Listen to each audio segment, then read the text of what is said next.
70 साल में पहला प्रधानमंत्री है जो परीक्षा के पहले हमारे घर के इन छोटे छोटे बच्चों से बात करता है। ताली यहाँ नहीं बजानी थी तो ये कांग्रेसियों को तकलीफ होती, बोले तो बच्चों से बात कर रहा है, बच्चों से बात कर रहा है। तो मैंने क्या उसके थोड़ी है,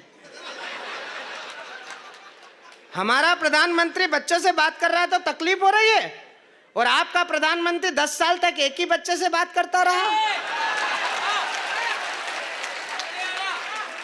यहां ताली बजनी थी, अब ताली बजाओ नहीं तो ये हाथ यहीं रहेगा रात भर। वो राम जी की कविता सुना रहे थे, यहाँ कुछ लोग बात कर रहे, ये बच्चे अपने ही हैं आपके हैं? भाभी जी कहाँ हैं? अच्छा, घर पे भी तुम और यहाँ भी तुम ही।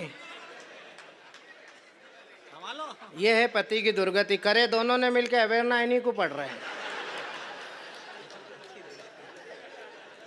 अब ये ऐसा उपद्रव मचाएंगे तो भविष्य आपका है, लेकिन हमारा वर्तमान खराब हो जाएगा। अच्छा, अब इधर उधर का सरकार है, वो तुम्हारा ही है।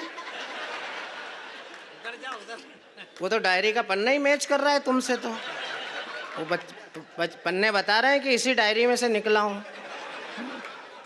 वाह यार भाई साहब, हमारे पास भेज दो, दो बहनें ये संभाल लेंगी। हालांकि इनके बड़े बड़े हो गए, अब इनको भी आदत छूट गई होगी। राहुल तू अवेयर ले एक आधी, रेडीमेड मिल रहा है इतना बड़ा बच्चा। हाँ बेटा जाओ। ये आए क्यों थे? चेक करने आए थे कि बाप यहीं है कि और कहीं निकल लिया?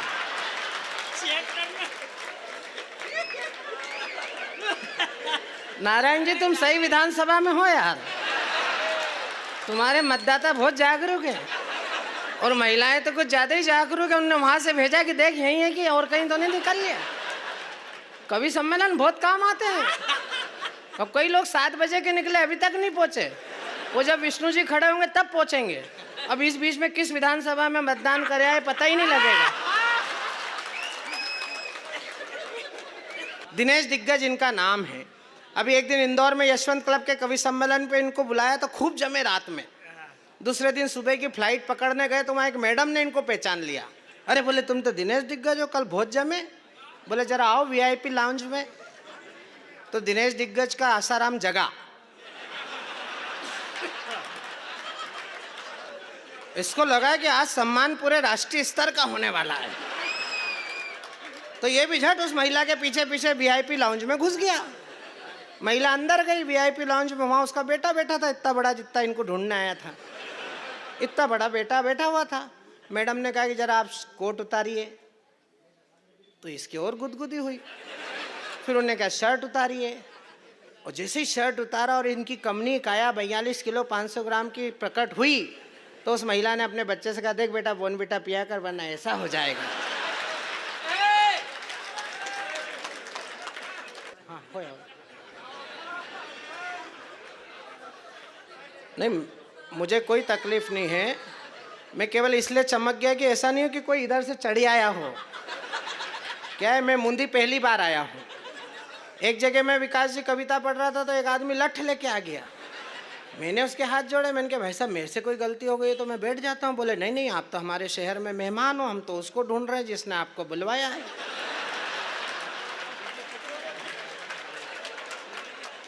भैया आप दोनों क्या बात कर रहे हो? ए भैया क्या बात कर रहे हो आपस में सबसे आगे बैठ के?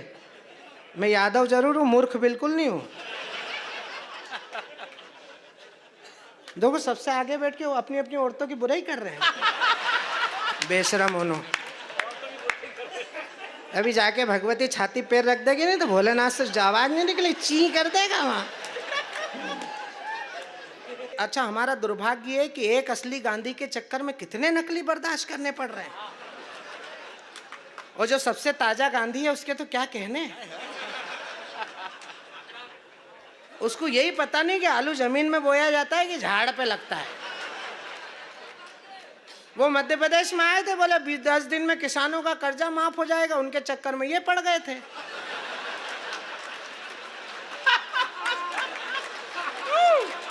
वो 12-13 महीने मामला नहीं निपटा तो फिर हमको निपटाना पड़ा 14वें महीने। जिंदाबाद। हाँ बोले 1 2 3 4 5 6 7 8 9 10 किसानों का कर्जा माफ, नहीं तो मुख्यमंत्री साफ। अब मैंने 9 महीने तक इंतजार किया। फिर मैंने नारायण भैया को फोन किया, मैंने कहा भैया 9 महीने में तो बच्चे हो जाते हैं यार, ये तो किसानों का कर्जा ही माफ नहीं हो रहा। फिर इनको ताव आया, उसके बाद ये गुस्से पे आए रडार पे एकदम। मैंने तब कहा था कि ओला वृष्टि अल्प वृष्टि से किसान जूझता था, वादा वृष्टि में फंसा के मन बहला दिया, जोर जोर से मचाया शोर कर्ज माफी का यूं माफी जैसे टाफी देके मन बहला दिया, सब का करेंगे माफ कहा था ये साफ साफ, हाथी को तो चीटी कर्ण देके बहला दिया, और देश का किसान पड़ा इन नेताओं के चक्कर में, छोटी गंगा के नाली में ही नहला दिया।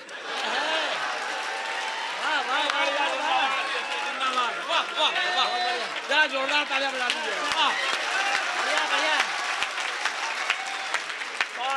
वो सरकार बन गई ताव ताव में। फिर मेरे को एक छंद लिखना पड़ा, मैंने क्या कर्ज अरे बैठो आप तो बोलेंगे, बैठो बैठो बैठो बैठो बैठो बैठो बैठो, वहाँ पे भी वही हो रहा है जो बीज बोए थे। बैठ जाओ बैठ जाओ। मैं इतनी कमजोर चीज नहीं हूं कि एक जना उगेगा और मैं नष्ट हो जाऊंगा। किसी की याद ना आए, किसी की याद ना आए, ख्याल बढ़ जाए, दुआ करो ये कयामत सी रात कट जाए। हम आईना हैं, दिखाएंगे दाग चेहरों के, जिन्हें खराब लगे वो सामने से हट जाए।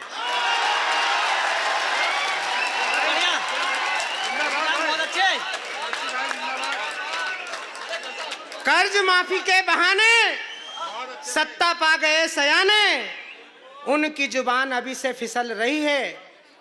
कर्ज माफी के बहाने सत्ता पा गए सयाने, इनकी जुबान अभी से फिसल रही है। कैसे माफ करना था और कर रहे थे कैसे, कर्ज माफी में तो मनमानी चल रही है। ऊंट मुख में ये ऊंट के फंसा के जीरा चुप कैसे, कर्ज माफी में तो धोखेबाजी चल रही है। और रो रहा है ये किसान, कह रहा है सरेआम, एमपी में मामा जी की कमी खल रही।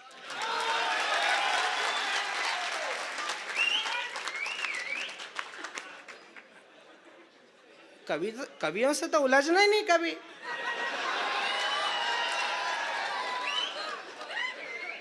मैं इशारा कर रहा हूं, मेरा इशारा समझ जाए तो मैं जिस विषय पे था उस विषय पर आपकी गुस्से की तालियां देखना चाहता हूं कि गांधी के इस देश में भी वो समय अब आ गया है, गोलियों की भाषाओं से बात होनी चाहिए। लाड़ प्यार तो बहुत जता चुके हो इनसे, अब सीधे सीधे साफ साफ बात होनी चाहिए। वो चाणक्य के बेटे हो ये, भूलते हो काहे साथी, चोटी में स्वाभिमान की गठान होनी चाहिए। और इस पार रह के उस पार की जो जय बोले, उनसे दो दो हाथ मुलाकात होनी चाहिए। इस पार रह के उस पार की जो जय बोले, कोई आंखें नहीं दिखाना, कोई आंखें नहीं दिखाना इन सिंहों सी संतानों को, जान हथेली पर ले चलते ऐसे देश दीवानों को, मातृभूमि पे तन मन अर्पित करने के अरमानों को, रंग दे बसंती चोला फांसी चूमे उन परवानों को। कब तक मौन धरेंगे हम गद्दारों की मनमानी पर, कब तक संत बनेंगे हम मक्कारों की मनमानी पर। अब के कोई भ्रम ना पाले भारत माँ को बांटेंगे, अब की हमने ठान लिया है पहले गर्दन काटेंगे। अब के कोई भ्रम ना पाले, अब के कोई भ्रम ना पाले, भारत माँ को बांटेंगे, अब की हमने ठान लिया है पहले गर्दन काटेंगे। पूरी दुनिया में भारत जिसने धरती को माँ माना, पूरी दुनिया में भारत जिसने धरती को माँ माना, जन्मभूमि की गौरव गरिमा को है मन से पहचाना। चंदन है हर रचकन जिसका, देवभूमि की है थाती, स्वाभिमान को अर्पित है वो बलिदानी हल्दी घाटी। तो तेरा मेरा क्या है, भारत माँ सबकी ही माता है।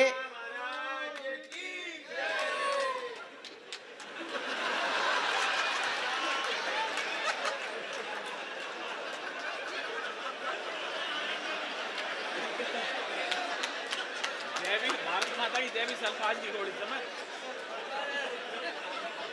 जरा दोनों मुट्ठी का बांध कर एक बार बोल के बताओ, भारत माता की, भारत माता की, भारत माता की। देख लो जो गुस्सा हुए तो मुस्कुरा रहे हैं। अब तो खुश हो ना? देखो हम तो वो जादूगर हैं। कल एक कलेक्टर साहब, आज तो विकास जी पीछे बैठे हैं बहनी को लेके। विकास भैया अभी एक बीकानेर में मैं संचालन कर रहा था, कीर्ति दीदी बैठी थी, ये सब जने बैठे थे, कलेक्टर साहब सब है, ये भी कीर्ति है। अच्छा तो तुम वहां क्या कर रहे हो? इधर आ जाओ यार। तो वो कलेक्टर, सुनो कीर्ति जी सुनो जरा, कलेक्टर साहब सपत्नीक कविता सुन रहे थे, तो कीर्ति दीदी ने ऐसी कविता पढ़ी, इतनी जोरदार कविता पढ़ी कि वो भाभी जी ने कलेक्टर साहब की पीठ पे ढोल मार के कहा, भाई साहब मजा आ गया। और भाई साहब ने भी उधर देख के कहा, बोले बहन जी मैंने आपको कहीं देखा है। तो ये आनंद केवल कवि सम्मेलन में ही आता है। आपने भी आनंद में आ गई, अच्छा हुआ, क्योंकि आप आनंद में नहीं आते तो हम परमानंद में घुस जाते हैं अभी तक।